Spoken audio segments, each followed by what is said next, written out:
kubanga nze ate banaye Zahara Toto nze simutegeererako ddala. Watoto ye yakubaawo. She's trying to be what she can be in life, and I appreciate. She's a real hustler. Agezaako kisoboka. Yembe mchala mukozi. Mchala mukozi.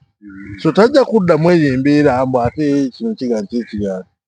but also sagala abantu batandike kuteekawo mbeera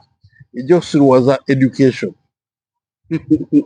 So mukati Zahara yafuuse hostess yafuuse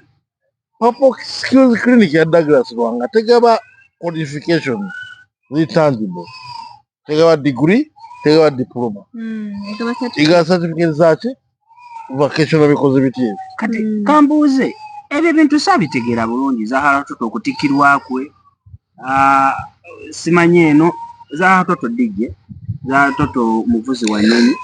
Muvuzi wa nnyonyi. Avieto tasavuga nnyonyi. Ng'agivuga wano. Ekyo kigambo tajavuga nnyonyi wadde y'ekitundu. Sokoleke Avieto kitegeeza ki nnyinza okubanza sikitegeera bulungi ndi muntu wa wansi kati. Okay, what I know, Zahara Toto nga Zahara Toto cannot even tasobola kuvuga nnyonyi ya kipapula. Sokoleke eno nnyonyi gye basinga batya ekipapula. Tasobola gikasuka because bastardizing jagamba they call that bastardizing profession. Yes, and Mike Mukula Honorable musajja mwekitiibwa n'akoze kyamaanyi to bastardize professions, especially in all provinces. Omukyala yavaayo n'agamba nti kati atikiddwa by the way atikiddwa mu bwa DJ era ebbaluwa gye yafuna simanyi certificate gye yafuna emukkirizisa okuba ensi yonna worldwide. Akajanigambye akati yatandikiddewa nali mu gurupu y'aba DJ awo DJs DJs forum ne mbabuuza bannange obwa DJ basomerawa nange ngende nfuna ku bipapula ebyo nga n'abalimu tebasobola kunyinyonyola. Douglas alina intention nungi egy'okuyamba abantu okweyongera but batandika okuteeka mu politics ekirusibo okubuzaabuza abantu mbu kino kiri bagala kwona ekintu kirungi bagala kyonoona. Oli yalema osoma emyaka gyona gye twasoma najja n'akusaba emyezi 3 n'agamba ntikidde nedda bangi gyawera emyezi 3 nigwe Zahara ng'asomye nnyo. By the way kati oyo omukyala kati genius nze kyemaze okulaba muno mulimu ba genius mu Uganda ne kati oyo genius nnyo. Zahara byonna abikoze. Zahara MC Zahara gundi muvuzi wa nnyonyi. Zahara atikiddwa mu muvuzi wa nnyonyi yavuga nnyonyi ki yakuba ku nnyonyi yagamba Avieta yayambala ne mu byambalo. Nze bwe nyambala ebyambalo by'amagye sifuka gye n'omuhoozi mukulu sebo. Mukulu sebo tosobola kwambala byambalo by'amagye nga toli munnamagye. Anti gamba kati Zahara Toto yayambala ebyambalo bya nnyonyi bamwa ambassador. Ani yamutwala ku speed bad aviation ya Mike Mukula mwennyini. Ate Mukula kyali wange nnyo nakula mulaba era yali musajja wange nnyo takola bintu bino naye kati kyavudde ku ki aleme kuzanya bubadi ali ekiriwo kati ba influencer kyekiriwo ekitambuza obulamu osobola influencer what they do all of them bona ba influencer Bashira Gashumba Zahara Toto bona ba influence mwana yatulaza akabino yeshira mu otega tegamba tuleme kuva ku mulamwa to have kubanga oli mu nnyonyi no kwabona profession y'okwazi y'okuvuga ennyonyi si Purple Skills. Kakati abegomba Zahara Toto simanya akyali gundi akyali presenter ayavaako bamugoba ku TV bugobi bubi nnyo. Zahara Toto empisa Zahara Toto professional eri muki nga gwe Jenkins kiki kyolaba kyasobola kiki kyali yenga era nza kubeera ku TV kati kubeera ku TV lwaki yava ku TV lwakwanga yayamu osasula sente employer we yamugata kyamweta kibaawo ati oli okugamba nti notakwetaaga kitegeeza wabeerawo ensonga ki eyamugulisa wabeerawo ensonga binawulirako banga ndi discipline nange nakiwulirako ekyo enneeyisaaye byebimu ku byamugobya naate tekigenda mujja kubanga yezaala toto naye era yezaala toto era yasaa wakabi DJ Zato bw'aba alwanye alina kwerwana abeerewo platforms mbagamba abantu bonna bino byetukola teri mbeera ya lubeerera one day abeera anyalabanti Alex Ndawula aliva ku Capital Radio oyo nga twamuwulirizanga naye dda naye kati teri mbeera ati kati musajja ati yafa tewali mbeera ya lubeerera Zato olina okuva ku NBS at one time t agenda sigala mu bwa DJ naye ndaba luli nali ku TV nga ndaba NBS webanga erinayo enesho ajja n'akola awo kiba awo abatakyakolagana nabo baba bakyakolagana nabo abatalina contract nabo naye baba bamuyita okubeerawo ngakyali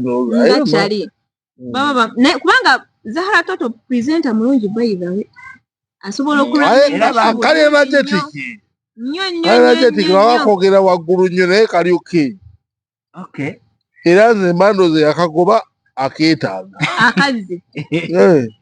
bale newe Jenkins kati bano abaana basoma journalism abaana basoma okubeera bannamawulire kibaza still era tugenda ne kuba DJ mu maaso awo kozi nze nganze ng'omu ndi DJ but naye abaana abasoma journalism banene journalism bamwetaaga omusoma bamuleke bakole kikuba abaana beegomba okuba bannamawulire naye muntu nuleeyo gw'okiraba otya education is the key enerindu okuyiga n'okumanya kiba kyankizo kyoteeza onobeera munnamawulire olina okugenda n'osoma ku munnamawulire n'omanya how olina okumanya the house about journalism kyoyingidde tegeera kati ate bano babloga nga oli yavaayo nga tasomyeko yadde bunnamawulire yadde naye n'abloginga amawulire ge oba n'afuna essimu ye n'akwata ebifaananyi n'ateeka ku YouTube tumubalira mu bannamawulire tumubalira mu nze kama kwogera yakuba Fibi njagamba nze soma ku mawulire naye nze nsinga bannamawulire abamu kuba owakabi mu mawulire kituufu naye nze si munnamawulire era seeta munnamawulire nze ndi critiiki ni analyst call it what you want kati n'abawala bonna teweeta kyotali etteeka mu constitution Uganda bagiyita false pretense nibweyita kyotali baza okulyawo nedda ogwo omusango gwa buloga nga buloga oyo tumubalira mu bannamawulire tumubalira mu ki abeera buloga bw'aba alina qualifications zifuula munnamawulire aba munnamawulire naye waba talina batazina ne abanga kyali nga abanga badman nedda kati katugaze poliisi emukute eri abagamba nti ba content creator kiri gundi content creator tabeera journalist abeera content creator era weyite content creator toli journalist kati kambuuze babusomerera okufuuka content creator oba okifuuka bufuusinga content creator just is a name of creating content olina kubeera ng'oli active yeah I don't think walisoma mu Uganda yasomesa content creation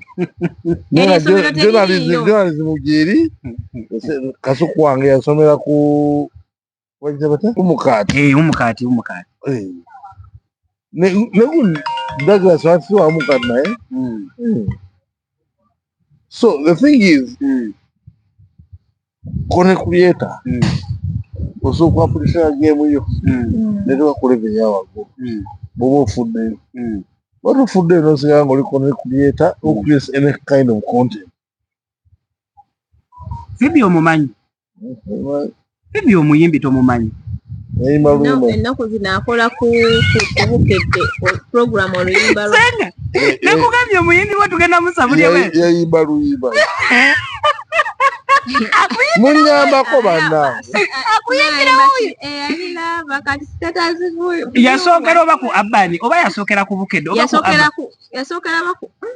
yasokera ku Abani omukyalo oyo okuwaako gundi omutono yali nkuba kyeyo nkuba kyeyo yali Kadaama naye Kadaama alina omukisa kati Kadaama oyo n'abeera ng'akolakola obuntuntu wotwekwatako na mukyalo oyo tetugenda kwogera kumaliriza kale kati omukyalo oyo yali ku kyeyo eyo ng'akolakola obuntuntu bikoze biteebyo nga omanyi bye bakaddaama ebyo n'akoma wanene Uganda kyatambulira wali TV nezimuwa TV wezimuwa n'agenda ku Bukedde paka kati gyali n'akuba obulango awakwanya obulango Bible kati olabika oyo tomumanyi naye kyaliwo oyo mwoga nti muyimbi kyali wange let's be serious muyimbi mwoga nti muyimbi mpaluyimba tokokerako mane ali buloga ate ali Kadaama music wallahi kankubulira amazima terumanyi taito Freddy abantu abamumanyi be batikitoka ennyo abaluddewo togamba nti omuyimbi gwe bayita gundi ngamba tikitoka gwe bayita gundi tikitoka gwe bayita Freddy bagita introduce appropriately si muyimbi agezaako ate agezaako ki you cannot define her as a musician. She's a TikToker. Yeah, she's a atunda ettaka TikToker radio presenter. Byonna byonna kati broker.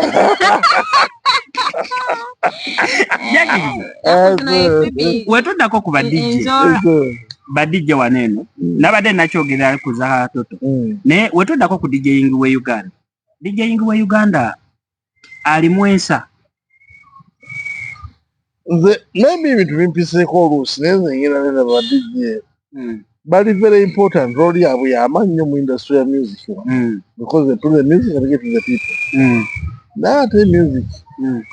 abantu abakyali bangabamu abadde badijje tebafunye kyetegeeza nti industry etesasula nedda nina ekibuuzo kyembuuza mujjuddemu baavu nina ekibuuzo kyembuuza Jenkins lwaki badijje abamu balinako kale awatono we batuuse ng'ate badijje abalala bootulaba abaluddewo nga tebalina we bali nayera kugamba nti nze mukulaba okwanga teri dijje afunye sente mu bwa dijje kitegeeza balina okwetegekerayo emirimu ebbali onga alina kalina ng'eyo alina biki everybody is struggling. Shiru alina emmotoka erikuumu alina Shiru ate byalamu ayinza okuba sente azijja mu bwa dijje ng'alinayo income Shiru Ssaalongo nange nfuuke Ssaalongo teriyo ba Ssaalongo ba dijje waliyo Naalongo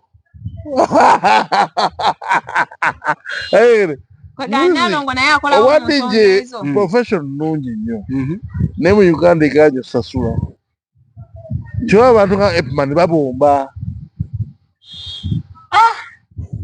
yes bona ate abakabiza bempa respect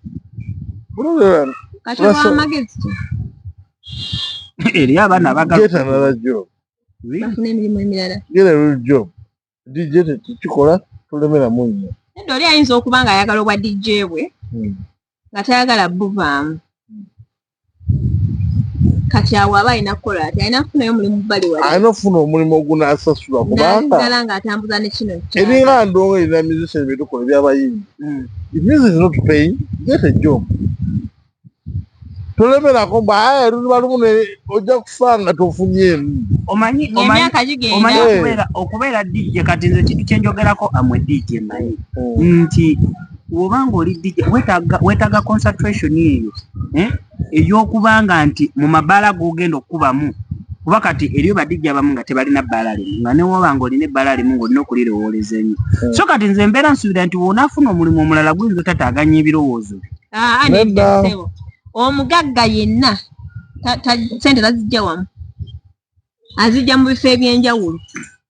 asobola n'obwongo obusobola okugatta ebintu ebyo bisobola okufuna sente naye ng'abantu kye bamanyi nti oyo dijje naye nga tebakimanyi nti nno sente ez'ofuna tozijja mu bwa dijje nga jesi toliwo obubeezi wakuba abantu bakoze eki bakumanyidde omwo ekitegeeza wano mu Uganda wano tetulinaawo dijje gw'ogamba nti ono atobye nnyo okufuna mu bwa dijje ataliiwo nedda soko ndeko nakatono nnyo kembuzaako NBS awo recently emabega eyo yagenda yagenda neteekayo ekiwandiiko ekigamba nti bano badijja be basinga okusasulwa wano. Kituufu? ate NBS ojjako hadiisi nze NBS ojjako hadiisi they say one thing and nibakola ekiddiira olwo. Nze kati ng'omusajja abadde mu mbeera y'ebyedongo bino so agamba nti NBS yayogedde n'egitwala. Muleke bade mu respect ebintu bino. Basebo ne banyabo nze badijje bembadde nti abasinga okusa era nze abaana balwana nnyo okutuuka ku TV nga bamanyi nti TV zisasula nnyo badijje okusinga ne bapurezenta. TV kiraga Shumba yabagamba ate bantu bamuzaalawa TV show emu bakuba emitwalo egi 5 ate teri muntu akola show 5 emirundi 4 mu mwezi 5 times 4 emitwalo 5 gya Uganda njagamba ndi kakati TV gyogamba ey'amaanyi enaggulu abantu kati bali ku padde maama nyabunzi because mene temuli ssente byemukola ku YouTube bijjeko mainstream television oba media emirimu. Ntwala omukisa guno okugamba gwayegomba obwa DJ oba ng'olina ekintu ekirala kyolowooza genda maaso n'okole ekyo lunda embuzi waliwo ziri ezange zemutayagala njogere nazo azirunda so kakati sisi kati wano tuli mu ntebe DJ kyasinga okubeera wakabi muno mu ntebe Pito nze ngaze mu ntebe wano nze kunze ndoza DJ Pito DJ gun selector entity w'amaanyi bayirawo selector entity nkwagala nnyo abo babiri simanyi mulala kadijja ako bambi kanjagaliza wonoli ali boso ne boso yagwamo nnyo bannaye yaliwa eno Cynthia Bibwire anakwamuwaya ng'omukubi ennyo ayiriba musajja ayiriba tunokolera abantu jumbo saundi wano mu ntebe ya bamuyita banaye gayo yo mwerabidde gayo yo momuleka wano mujjuka balada we Jackings ya tukyali naye tujja wano mu ntebe ne tukiringamu naye so tunadda mu video enaddako guys so tukyali naye embozi wezitozo zikyajja naye nga badijje mukole nnyo omusajja bakanti East Africans finest simanyi DJ Edman nze manyi ya DJ Shiro Edman yayingayita girlfriends best bwaba abomera dda e Bulaayi America Canada weebuuze nze obwa DJ mufune passport by the way ndi DJ naye obwa DJ si bwe buninyisiza ennyonyi n'akalinnya ennyonyi emirundi 2 emu wali ogenda mu era aliogera Kisumu mukulu sevu Dubai kakubulire Jackings Dubai emanye emirundi 2 Dubai emanye emirundi 2 agakatonda ekubaze mbirooto by the way amwe DJ era eyantendeka si mubi naye obwa DJ si bwe buninyisiza ennyonyi so emirimu gyange gyenkola ku kamera bwe buninyisiza ennyonyi obwa kojja bwe buntambuziza era sagamba nakugamba naliko e Rwanda ate era banjagala nnyo era nsuubira okuddayo wayiza putu ate bayirawe nsikira bulungi nnyo omukyala n'otereera bayirawe n'oba bye wasika nga wasika ogugaaga gunene nnyo weebuti simanyiige okoza bini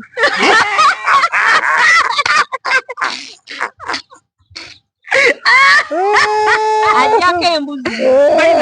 nzijjako embuzi abakyala bali abagala okubajjako embuzi bambi guys mujje mbajjeko embuzi mbajjeko ate nga naye dokwaga ko sweet jeni wali ojimujje kajiwulire tewali buzibu ate nga sikulumiza bulungi nnyo so tuli nearby chache pasaka kandi tusanga wali mulago ku 2 subscribing YouTube channel eno sharingirako munno omugambe ndi ate bone senga mabirizi wamu ne mukulu Jenkins tuba tujja fe tujja kubeerangawo mukulu Jenkins we tumwetagira tujja kujja mujja buzibu wano entebe abaana berawo environment nungi nga tupowa nga tukola emirimu n'omukyalo nalabika bulungi andi mu maaso oyo bwekatalijirya nayo talina mbuzi oyo bwekatalijirya luli kyaleekuleetera simanyi naye nga bambi simuwala so banange mubeera bulungi mweraba tunaddamu mukulu Jenkins bingi bye tutogeddeeko tujja kwogera ku stylos mukulu Jenkins naye amanyi stylos nyingi z'amanyi mu kisenge tujja kukomawo tubyogereko tujja kwogera bingi bye twagala okwogerako waneeno tujja abakyala baagala ki abakyala baagala ki so tujja kuba tuyogerako kyekino by'abakyala oteeka omukyala mu maka biki ebimunoobya so ensonga wezito tujja kukomawo tuzogereko na mukulu Jenkins mbeera bulungi mweraba